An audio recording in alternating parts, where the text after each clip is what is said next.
Hi guys! Welcome back again to my channel. So, ang share ko naman sa video na ito or magiging topic naman sa video natin na ito ay mga road traffic signs essentials. Yes, tama po kayo. Road traffic signs essential ang magiging topic natin sa video na ito na kailangan nating malaman or maintindihan during magmomotorsiklo tayo or magmamaneho tayo ng sasakyan sa kalsada. So, bago natin ituloy ang video na ito, shoutout nga pala sa mga new subscribers and new friends ko dito sa channel na ito. Asahan nyo na po na marami akong ipopost ng video about motorcycle riding and safety. So, simulan na natin.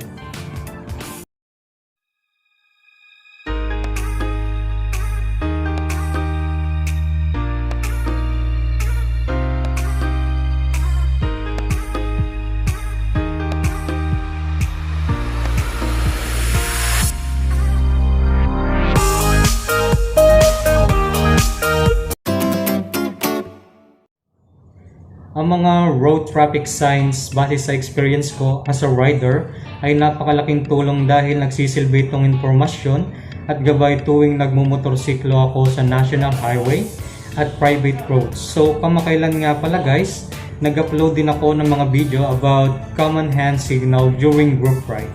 So kung hindi mo pa napapanood ito, pakibalikan na lang sa channel na ito. Maraming salamat. At sa nga pala, kung bago ka lang sa channel na ito, paki-hit naman ang subscribe button at notification bell para makareceive ka ng mga updates dito sa channel na ito. Maraming salamat. So, let's start. Paunawa sa mga nanonood nito, discretion pa rin ang kailangan. Kung may tanong kayo, suggestion na komento, pakilagay na lang sa comment section ng video na ito. Maraming salamat. So, simulan na natin. Bakit ba kailangan natin ng mga road traffic signs sa mga kalsada?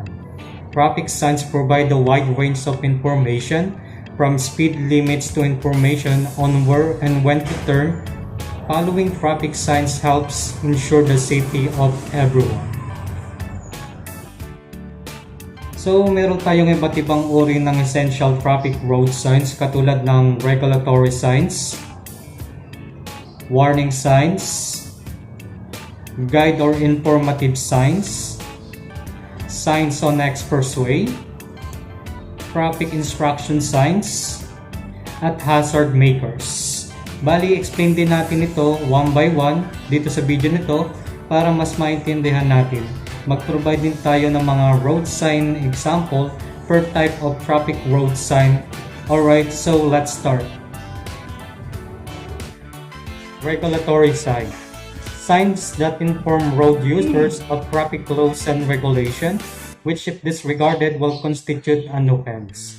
Ibig sabihin nito na mga regulatory signs sa kalsada ay nagbibigay informasyon sa mga road users na kailangan sundin habang binabadbad nila ang daan para sa maayos at ligtas na kalsada. May iba't ibang uri din ng regulatory signs katulad ng priority sign na nagpapahiwatig sa mga motorista ng mga ganitong signboard katulad nito.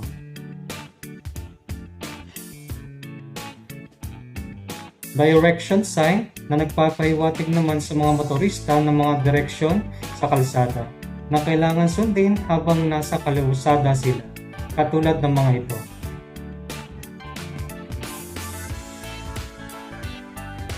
Prohibited restriction signs na nagpapahiwatig naman ng ganitong mga signboard. Speed signs,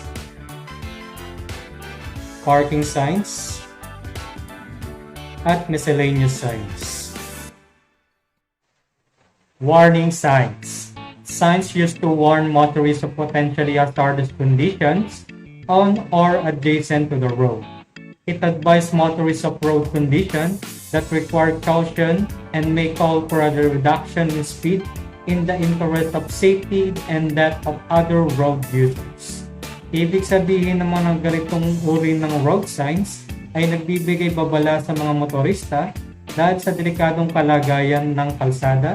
So dapat tayong maging alerto kapag nakakita tayo ng mga ganitong road signs. Katulad ng regulatory signs, may iba't ibang uri din ng warning signs. Katulad ng horizontal signs, intersection signs,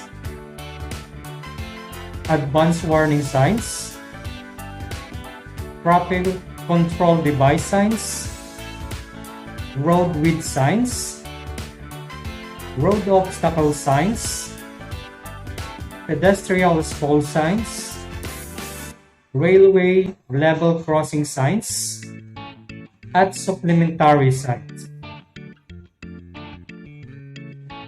Guide or informative signs. Ito yung mga signs na nagbibigay impormasyon sa mga motorista habang ginagamit nila ang kalsada.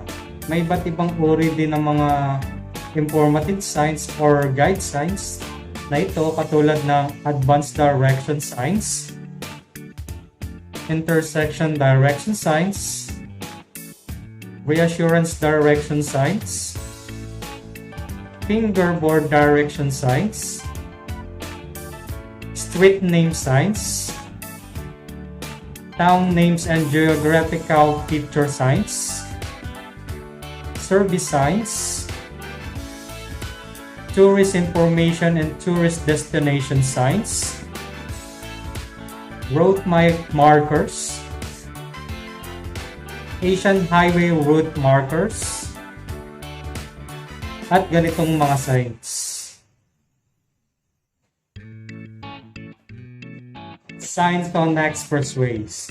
This signs is essential for the driver to have an advanced information to ensure that they can position their vehicles in the correct lanes.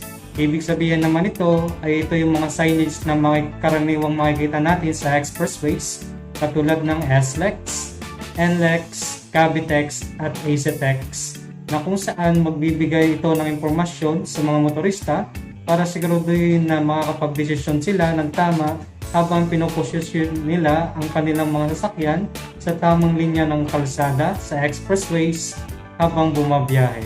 Mayroon din iba't ibang uri ng expressway signs katulad ng expressway approach signs,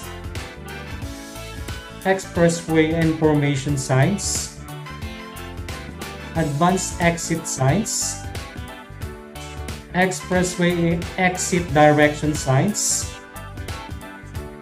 expressway service signs, start and end of expressway signs, expressway traffic instruction signs, and expressway regulatory signs. Traffic instruction signs. The sign instructs the motorist to follow a direction or to obey a course of action. It is in conjunction with regulatory or warning signs to form a standard treatment and to support the operation of traffic rules. Ibig sabihin naman ng mga sign na ito ay nagpapahiwatig sa mga motorista na kapag nakita nila ito ay kailangan sundin upang maging maayos ang daloy ng trapiko. Magkaroon ng isang maayos na pamantayan sa daan. Mayroon ding iba't ibang uri ng traffic instruction signs katulad ng supplementary signs at movement instruction signs.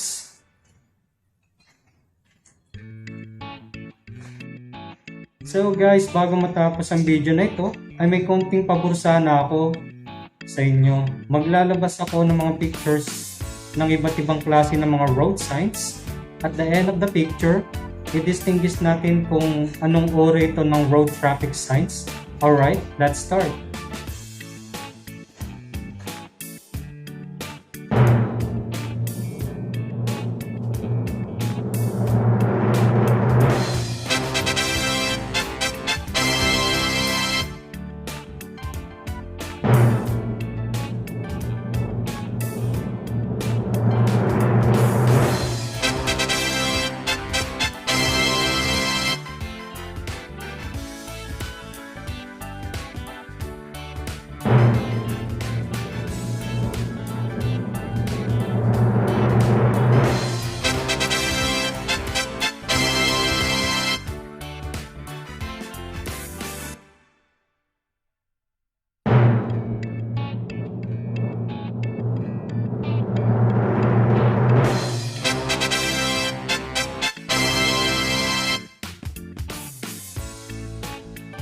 So yan guys, sana nag-enjoy kayo sa panonood ng video na ito at madami na naman tayong natutunan regarding dito sa essential road traffic signs para maging maayos at ligtas tayo habang bumabiyahe.